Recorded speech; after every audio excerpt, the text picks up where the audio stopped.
So talk to me about that phase of 2015. What got you started with YouTube, even when YouTube was not cool, even before the Geo wave? Okay. First, a question for you. Uh, am I more fun than Nirmala Sitaraman to sit in Okay. front of? I know that, bro. Okay, hold on. Uh, okay, it's hard to have a work conversation with you on some degree because I play football with you, so we have that equation. So I'm gonna try keeping jokes apart, okay? Because we're on Think School right It's now. okay, bro. You can crack We jokes. can go all out. Also, if I go on a rant, stop me and then make me talk specifics. Your question was about 2015. 2015. Let's go to 2014, which is my final year of engineering college. Consciously didn't sit for any of the engineering college placements because they were all coding related jobs, and that was the one thing I could never wrap my head around. It was just not a skill that came naturally to me, while I have respect for coders. So I knew that, okay, I'm not going to do this, and I'd done internships in engineering college. So I had a kind of raw gaze that, dude, my own skill set is great for business. I'm a great communicator. I have business acumen. And now I have to just figure which domain I'll get into. So the game plan was always to do my own thing, but didn't learn how to formally start a startup. Didn't know how to go about it either. Uh, so when I graduated, I told my parents that give me a month, take care of me for a month, financially, etc., and I'll figure out what I should do after that. 2 weeks into that break, I was thinking, I was just figuring out what to do next. Uh, I called up a relative of mine who owned an engineering factory. Told him that I'll work with you for free. I'll just shadow you, take me everywhere. Worked in that factory for a month, and I figured that business is not that complicated. They were running a company that made chemical agitators, which are like chemical mixers, which is a very engineering specific business. But I asked each department to break down their job, and I realized, oh, it's all systems and processes. There's actually nothing difficult here. Because in the workshop, I would see a guy who's not done engineering. He was probably a 10th pass, couldn't speak English, but was able to help construct those chemical agitators. That taught me that, dude, a lot about life and business is based on self-learning and interest. I had a Masi who worked in that factory, and she kind of figured out what I was all about. She understood that I'm trying to launch my own career. So it was probably maybe max 2 to 4 weeks that I spent in that factory, learned a lot about the world, and parallelly, I finished that 1 month I took from my parents. So my dad sat me down and he told me that um, you need to now kind of go independent. So people have this impression that I'm from a rich family. Okay, my parents had made a lot of money between my fifth grade and my 10th grade, and then there was a massive financial problem, and we kind of lost almost everything that we had financially, other than the roof overhead. And my parents are doctors, so doctors always have work.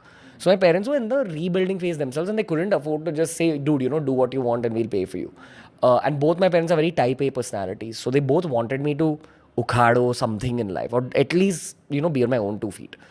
So my dad sat me down and he said, either you start studying for an MBA right now, or start studying for your next steps, or you take up a job. And if you're not going to do one of these, then I'll stop paying for your food and all the ways that a parent supports you, other than letting you stay in my house. He'll stop paying for food also, he said. Yeah, everything. Damn. And that's probably the best thing my father's done for me. And I've had a strained relationship with my father all my life. But I look back at that one moment as probably the best thing that my father did for me. And we're at peace now. And he knows on some level, I think I'm very grateful to him for that one moment now. Because I think that that's the role of a father. You need to give that tough love situation. So, anyway, he was on his own journey of rebuilding his own career. Uh, I was in this place where it was kind of like back to the wall, I call it balls against the wall. Very afraid about the world, but also ready to go at it. In engineering college, I'd done a fitness certification course just out of interest, so I was technically a certified trainer. So the day that this incident happened with my dad, I think it was almost like the next day. I'd gone to my engineering office, but I decided, you know what, let me go to Carter Road and just figure out trying to sell myself as a fitness trainer to people. So I did exactly that. I wore like tighter t-shirts and shorts, went out, found some guys who were slightly overweight, spoke to them, broed out a little bit. I said that I'm a fitness trainer. I'll be able to train you. And because I was able to speak in English, you automatically earn a premium there. So I locked one of my first clients. Now that Masi at the engineering factory, she made me sit down and she's like, okay, this is a nice kind of small revenue stream that you've built. How about looking at this at scale? So I envisaged an Uber for fitness trainers where one can sit at home and just click on a button and order workout, sort of like what Urban Company is doing today. Um, I sat and drew out a UI UX without having any knowledge of UI UX just for fun. And I realized I had something there. So I started watching a Stanford online course, which is free, of course. It's called How to Start a Startup. I think it's run by Y Combinator. And I understood how startups work because of that. So I realized at that point that you need to raise money for this. Found an angel investor somewhere, reached out to him. He was someone who worked at Crizzle. I have not met that guy, like, in a very long time now. But that one meeting was very important for me because he told me that, a lot of people are trying to do this Uber for fitness trainers concept.